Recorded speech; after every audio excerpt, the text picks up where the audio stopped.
في البدء كان الكلمة والكلمة كان عند الله وكان الكلمة الله.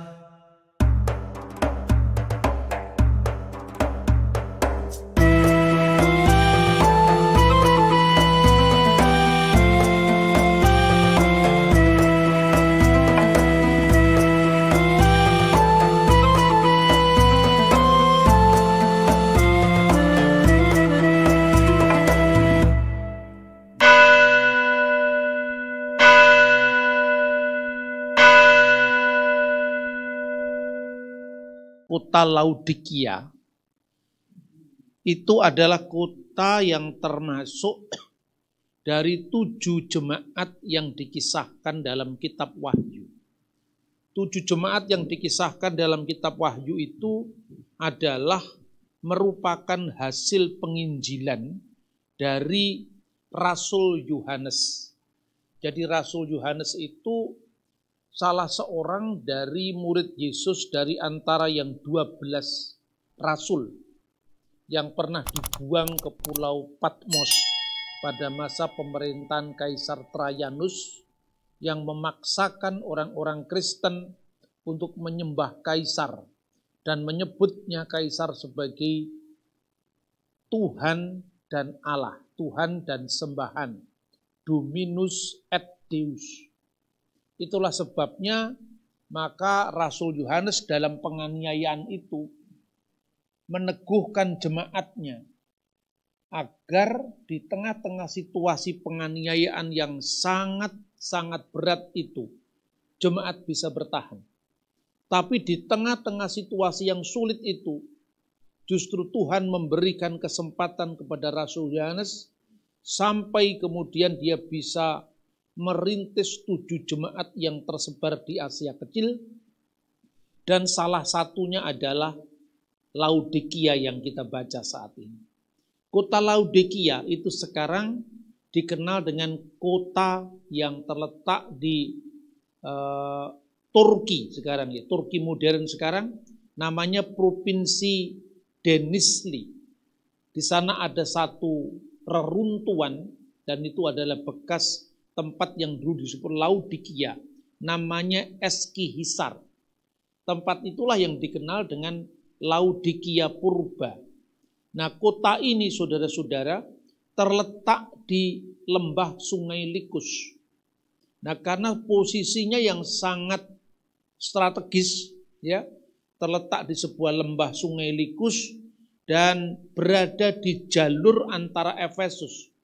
Efesus itu adalah pusat kota besar setelah Roma saat itu, antara Efesus ke arah timur dan ke arah Syria.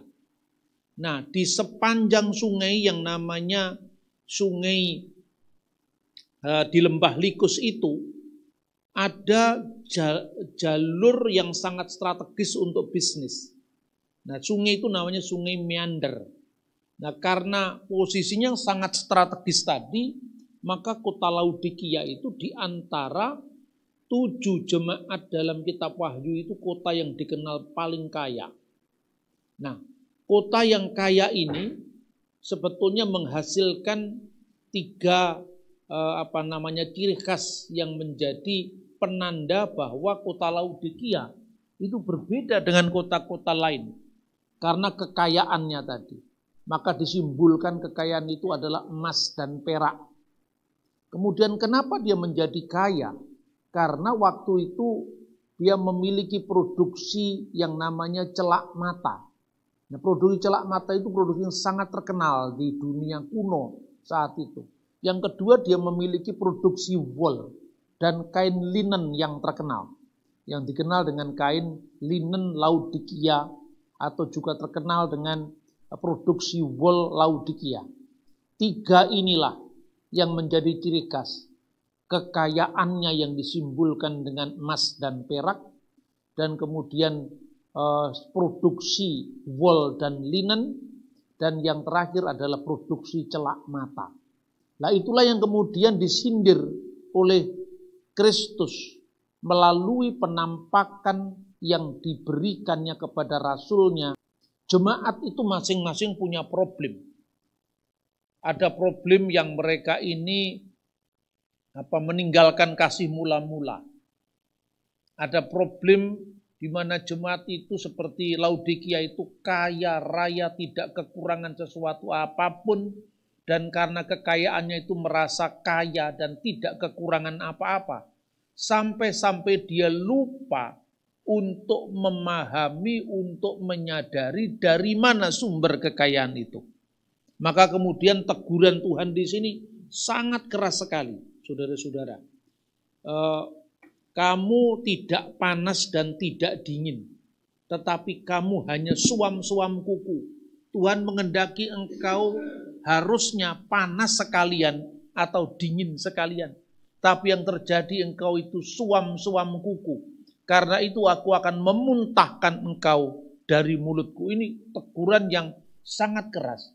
Nah saudara-saudara, letak geografis dari kota Laodikia, tadi dia berada di lembah sungai Likus tadi. Itu kira-kira 6 mil, jadi kan letaknya itu di lembah sungai. Di atas kotanya itu ada air panas, belerang.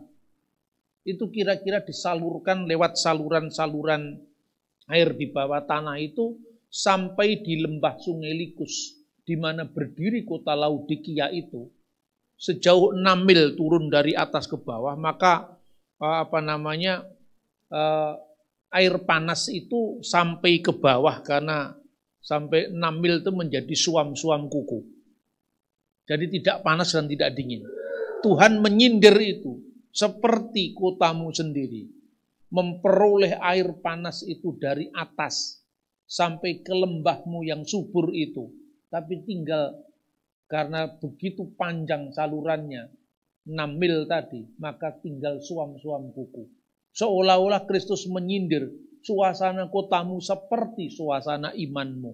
Warisan heritage-mu itu yang kaya raya di masa lampau dan sampai sekarang pun masih kaya, dan kau membanggakan kekayaan itu sampai engkau lupa pada sumbermu. Itulah sebabnya yang melatar belakangi Kristus mengatakan, inilah firman dari Amin, saksi yang setia dan benar, permulaan dari ciptaan Allah. Inilah firman dari Amin, tade legi hu amen, bahasa aslinya. Jadi hu amen, sang Amin, itu adalah gelar dari Kristus sendiri.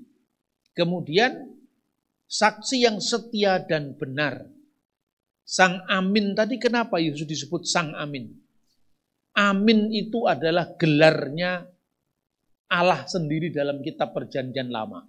Coba kita baca di dalam Yesaya pasal 65. Kitab Nabi Yesaya pasal 65. Di manakah Allah itu disebut sebagai Elohe Amen dalam bahasa aslinya, bahasa Ibrani.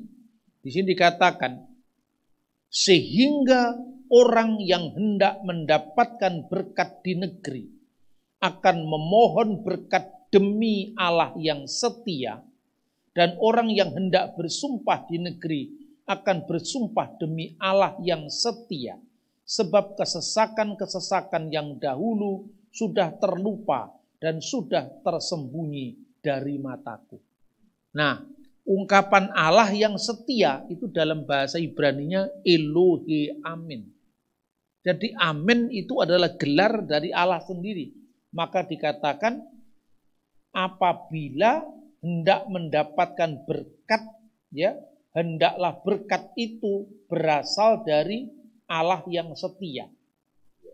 Di negeri yang akan memohonkan berkat demi Elohe Amin, demi Allah yang setia. Di sini ada kata berkat, ya. Asher, mitbarek, ba'aret, yitbarek, bilohe amin. Dan apabila mereka ingin mendapatkan berkat di negeri itu, mereka akan mendapatkan berkat itu dari Allah yang setia. Allah Sang Amin. Jadi dari mana sumber berkat manusia itu? Dari Sang Amin. Lah Sang Amin atau Elohe Amin atau Allah yang setia ini bukan suatu kebetulan kalau di dalam kitab Wahyu diterapkan bagi gelarnya Tuhan Yesus Kristus sendiri. Karena itu ini bukan sebuah kebetulan, saudara-saudara, karena di sini Kristus sebagai Sang Amin itu adalah Allah sendiri. Seolah-olah saudara-saudara mau diingatkan oleh jemaat di Laodikia itu. Kamu kaya dan kamu tidak merasa kekurangan apapun. Karena engkau berkata, aku kaya dan aku telah memperkayakan diriku dan tidak kekurangan apa-apa. Itu klaim mereka, ya. Karena orang kalau diberkati, dia lupa. Jadi waktu belum diberkati banyak haleluya. Begitu sudah diberkati haleluya. Ya kan? Karena dia lupa asal-usul itu. Di mata Tuhan seperti apa? Bahwa aku kaya dan aku telah memperkayakan diriku, klaim mereka, dan aku tidak kekurangan apa-apa. Dan karena engkau tidak tahu, kata Tuhan, bahwa engkau melarat, malang, miskin, buta, dan telanjang. Jadi apa yang mereka klaim kaya dan tidak kekurangan itu, di mata Tuhan engkau melarat, malang, miskin, buta, dan telanjang. Tuhan lalu menasihatkan engkau supaya engkau membeli daripadaku emas yang telah dimurnikan dalam api agar engkau menjadi kaya.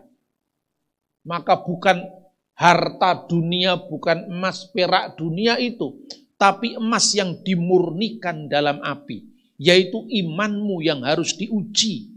Bukan berhenti pada kekayaan fisik. Banyak di negara-negara kaya, negara-negara kaya yang sistem politiknya sudah bagus, sistem ekonominya sudah rata, lapangan kerja dibuka di mana-mana. Anda lihat bagaimana gereja. Gereja malah mati. Gereja-gereja asli di sini tidak bertumbuh. Tinggal menunggu waktu. Orangnya sudah tua-tua. Sebentar lagi sudah lewat, ya kan? Tapi lihat bagaimana orang-orang Asia di sini. Orang-orang India, orang-orang Korea, orang-orang Indonesia. Mereka imannya justru bertumbuh karena mereka sedang berjuang. Tapi ketika kita mengalami kemapanan, kita lupa Tuhan. Itulah yang terjadi pada jemaat di Laodikia. Kemudian Tuhan menyarankan, kamu seharusnya menguji kekayaanmu itu, dimurnikan dalam api. Itu apa? Menyadari sumber kekayaan yang kita peroleh itu asalnya dari Tuhan. Lalu menasihatkan engkau supaya engkau membeli daripadaku emas yang dimurnikan dari api agar engkau menjadi kaya. Yang kedua, dan juga pakaian putih supaya engkau memakainya agar jangan kelihatan ketelanjanganmu yang memalukan. Jadi kamu punya pabrik wol. Kamu punya produksi wol yang sangat terkenal di dunia kuno saat itu, di abad pertama. Kamu punya produksi kain lenan yang sangat terkenal halusnya di Timur Tengah kuno dengan harga yang sangat mahal. Ini wol dari Laodikia yang berasal dari Laodikia dan itu merupakan komoditi yang luar biasa saat itu. Tapi di mata Tuhan engkau harus menggunakan pakaian putih untuk menutupi ketelanjanganmu yang memalukan.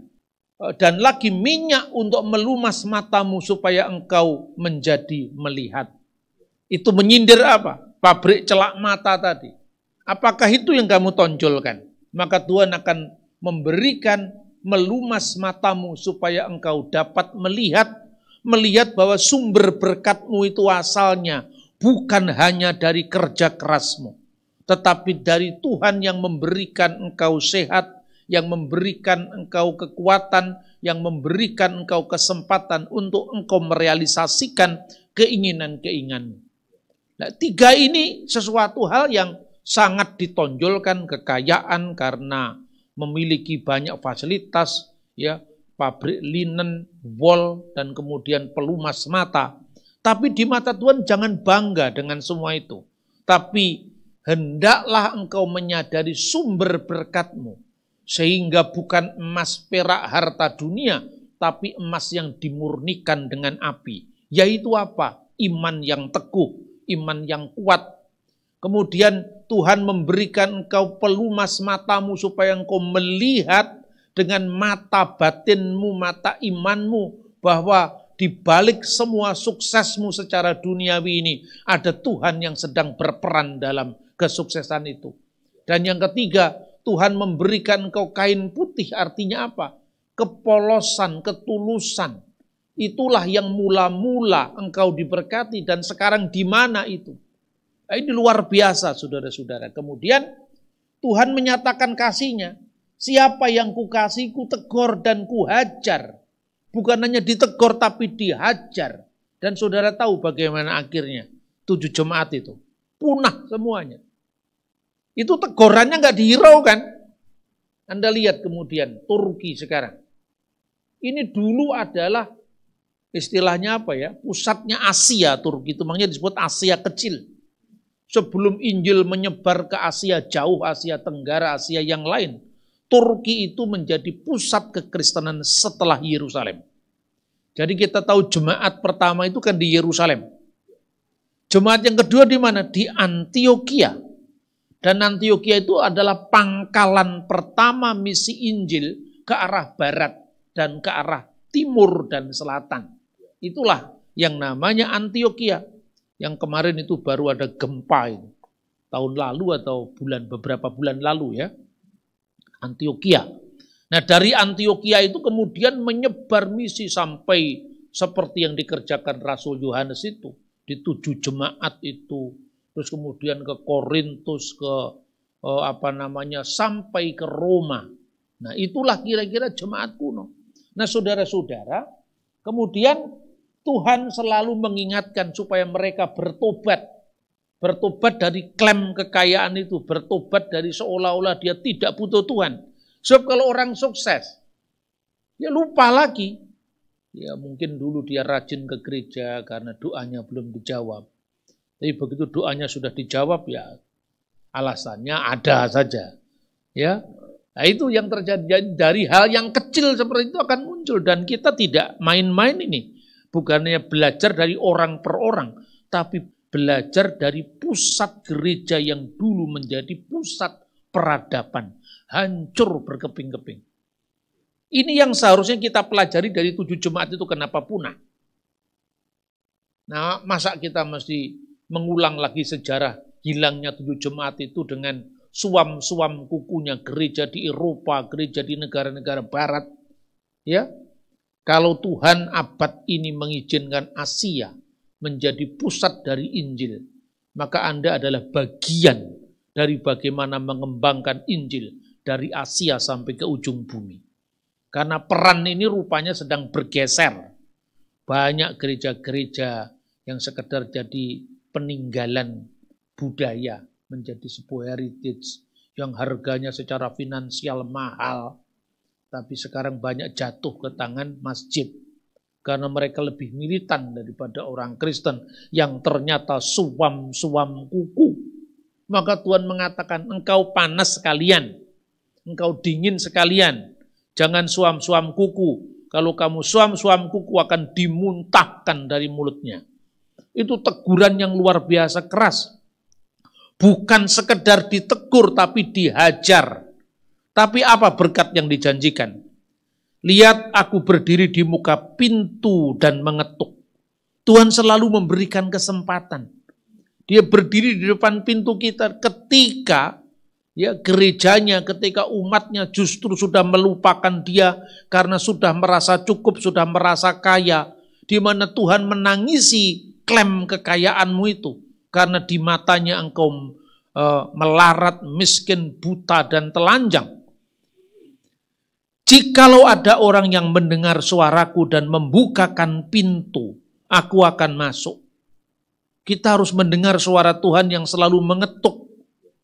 Dan kita akan membukakan pintu. Lalu aku akan masuk mendapatinya dan aku akan makan bersama-sama dengan dia dan dia bersama-sama dengan aku.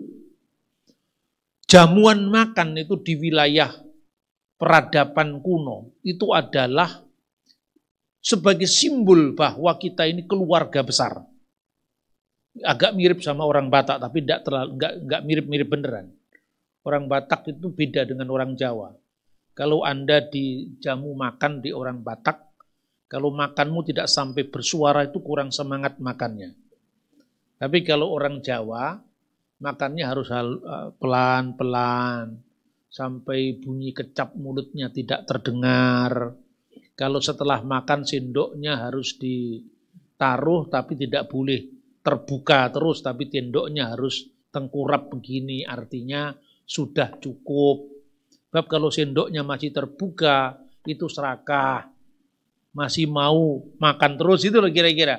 Budaya itu masing-masing beda, tapi di Timur Tengah, budaya makan itu adalah budaya menghormati tamu. Budaya menyambut orang lain seperti keluarga besar. Jika engkau sudah makan di rumahnya, berarti engkau adalah bagian dari keluarganya. Bayangkan, kita dianggap keluarganya Tuhan luar biasa. Aku mengetuk pintu dan siapa yang mendengar suaraku dan membukakan pintu, aku akan masuk mendapatinya dan aku akan makan bersama-sama dia. Akan menjadi keluarga besar Tuhan. Itu luar biasa. Kita ini siapa? Dianggap keluarga besar Tuhan. Seperti Abraham menjamu tamunya yang mereka bertiga itu yang menyimbolkan ketritunggalan ilahi. Para malaikat yang bertamu kepada Abraham itu. Menyambut tamu itu luar biasa untuk urusan orang Timur Tengah. Apalagi makan bersama-sama dia. Sudah, tidak ada jarak lagi. Kita ini keluarga besar. Kita dianggap sebagai keluarga kerajaan Allah apabila engkau membuka pintu rumahmu dan menyambut Yesus masuk ke dalamnya. Tidak hanya itu, berkat itu masih disambung lagi barang siapa menang. Jadi ketika orang sudah menjadi keluarga Allah, dia adalah keluarga yang menang. Dia akan ditambahi bonus, kududukkan bersama-sama dengan aku di takhtaku seperti Yesus sendiri duduk di atas takhta Bapaknya. Terakhir dari pesan Tuhan kepada jemaatnya itu, siapa bertelinga hendaklah mendengar yang dikatakan Roh kepada jemaat-jemaat. Nah, oleh karena itu, dari latar belakang apa yang saya uraikan tadi, kita kembali ke pasal 3 ayat 14. Inilah firman dari Amin. Kenapa Yesus disebut Amin? Karena Yesus adalah sumber berkat. Mengapa? Karena Yesus itu firman Allah. Amin. Pada mulanya adalah firman, dan firman itu bersama-sama dengan Allah, dan firman itu adalah Allah. Itulah Yesus sebelum kedatangannya ke dunia. Praeksistensi Sang Kristus. Kemudian, ayat 3, segala sesuatu dijadikan oleh Dia. Dia di sini tidak merujuk pada kemanusiaan Yesus setelah datang ke dunia. Karena ini in the beginning was the word. Pada mulanya, itu pada awal mula, artinya tidak diawali oleh waktu. Sang firman sudah ada. Firman itu bersama-sama dengan Allah. Dan karena tidak ada lebih dari satu Allah, maka firman itu sendirilah Allah. Segala sesuatu dijadikan oleh Dia, oleh firman. Dan tanpa Dia, tanpa firman itu, tidak ada sesuatu pun yang jadi dari segala yang telah dijadikan. Lah firman itu menciptakan segala sesuatu, saudara-saudara.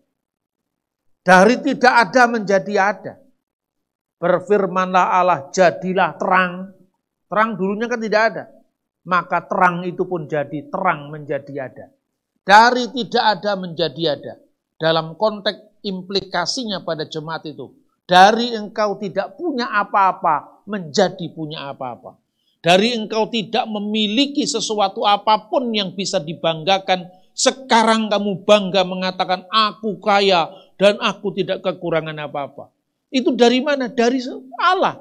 Allah menciptakan segala sesuatu melalui apa? Melalui firman-Nya. Makanya kalau Allah disebut Elohe Amin, siapapun yang mau mendapatkan berkat, hendaklah mendapatkan berkat dari Be Elohe Amin, demi nama Allah Sang Amin, Sang Setia. Maka Kristus disebut Sang Amin. Kalau saudara-saudara membaca kitab Perjanjian Baru dan Perjanjian Lama tentu sebelum Perjanjian Baru, semua nabi-nabi itu kalau berdoa, aminnya selalu di belakang. Betul apa tidak? Jadi demikianlah Tuhan, doa kami yang jauh dari sempurna kami panjatkan di dalam nama Kristus. Amin. Aminnya kan di belakang. Kenapa amin selalu di belakang?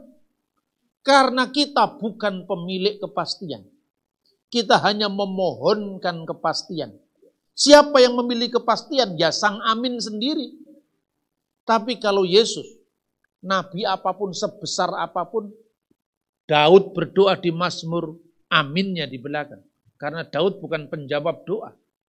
Musa, Abraham bukan penjawab doa. Tetapi Yesus selalu bersabda, aminnya di depan. Bahkan sering diulang. Itulah yang sering katakan dalam Perjanjian Baru diterjemahkan dalam bahasa Indonesia, sesungguhnya. Kata sesungguhnya itu bahasa aslinya amin. Sesungguhnya aku berkata kepadamu. Amin amar ana lechon dalam bahasanya Yesus, bahasa Aramaik atau bahasa Yunani, amin lego umin. Yesus mengatakan amin amin lego humin prin abram genestai ego eimi. Amin amin aku berkata kepadamu, sebelum Abraham jadi aku sudah ada. Aku sudah ada sebagai apa? Sebagai pada mulanya adalah firman, dan firman itu bersama-sama dengan Allah, dan firman itu adalah Allah. Jadi saudara-saudara kalau membaca Alkitab dengan konteks sejarah, konteks geografis, bahasa asli yang diucapkan Yesus, sejarah gereja mula-mula, clear sekali. Ya. Tapi kalau kita hanya membacanya sekilas, itu seolah-olah dihubung-hubungkan saja. Makanya saudara-saudara, saksi yang setia dan benar. Karena itu adalah gelarnya Allah. Lalu permulaan dari ciptaan Allah. Nah ini, Lembaga Alkitab sekarang sudah menerbitkan Alkitab terjemahan baru edisi 2.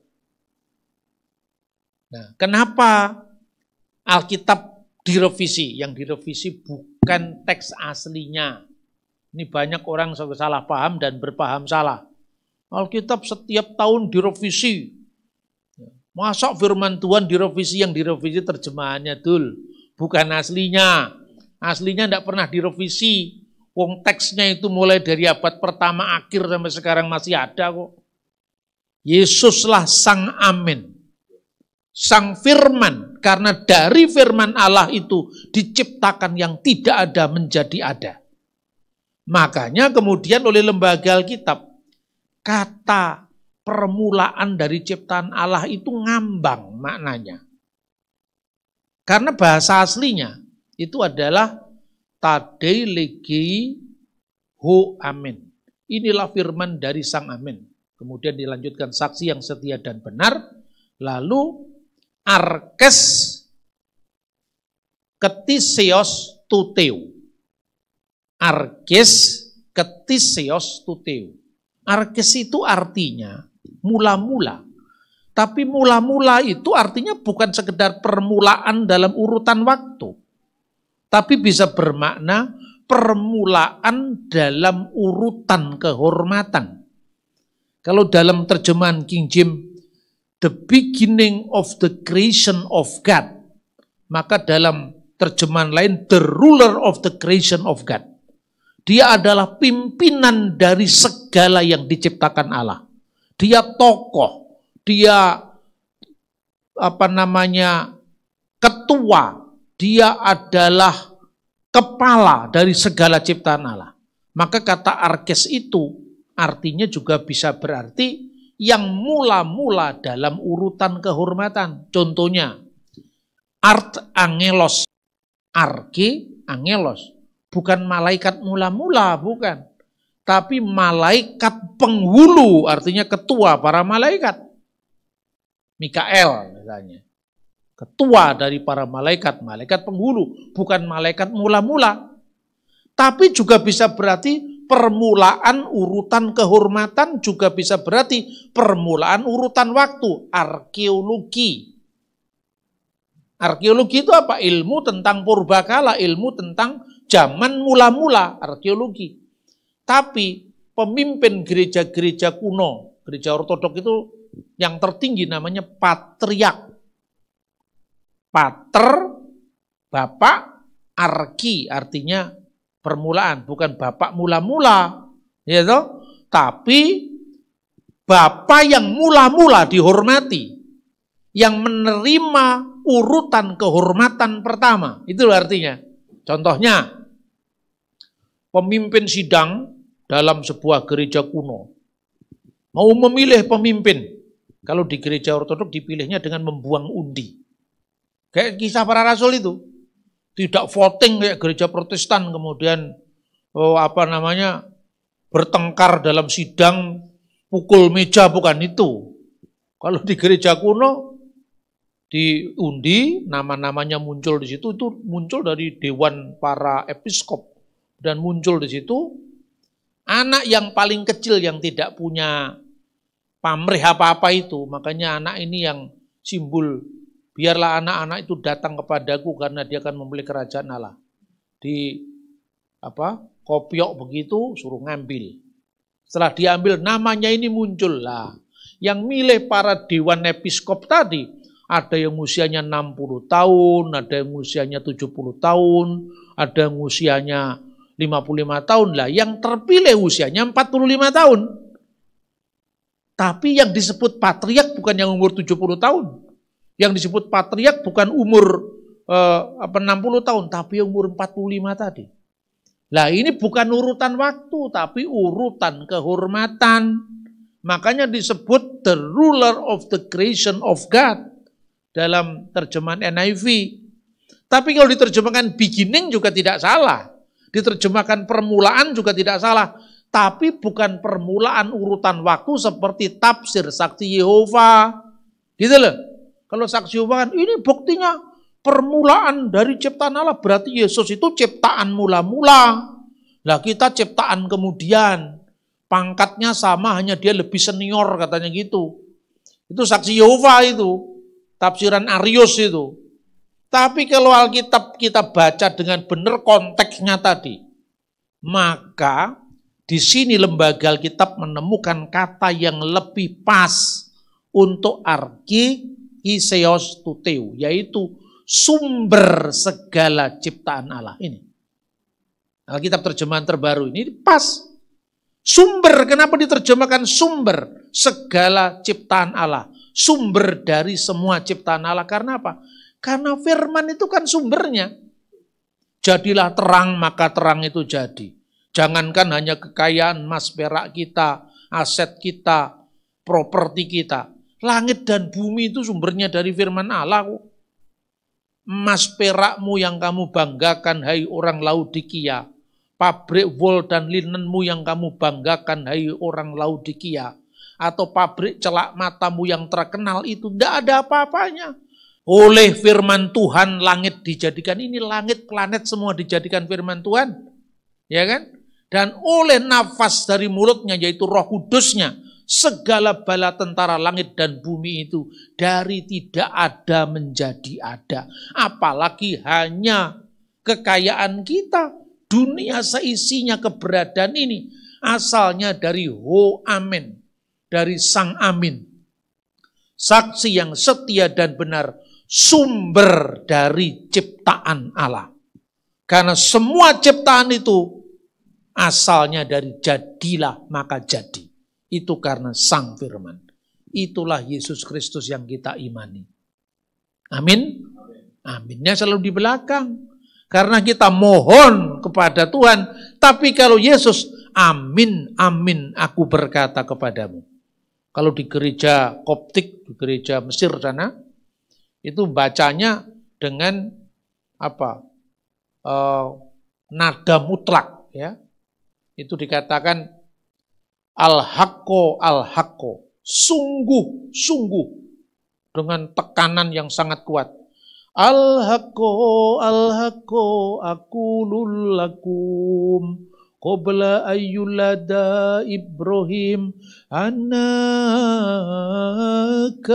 inu al-mastulillahi daiman.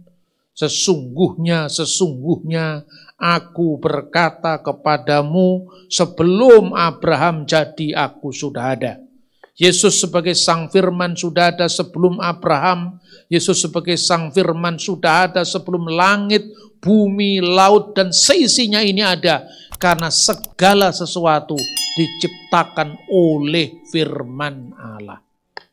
Amin. Kiranya firman Tuhan ini meneguhkan iman kita.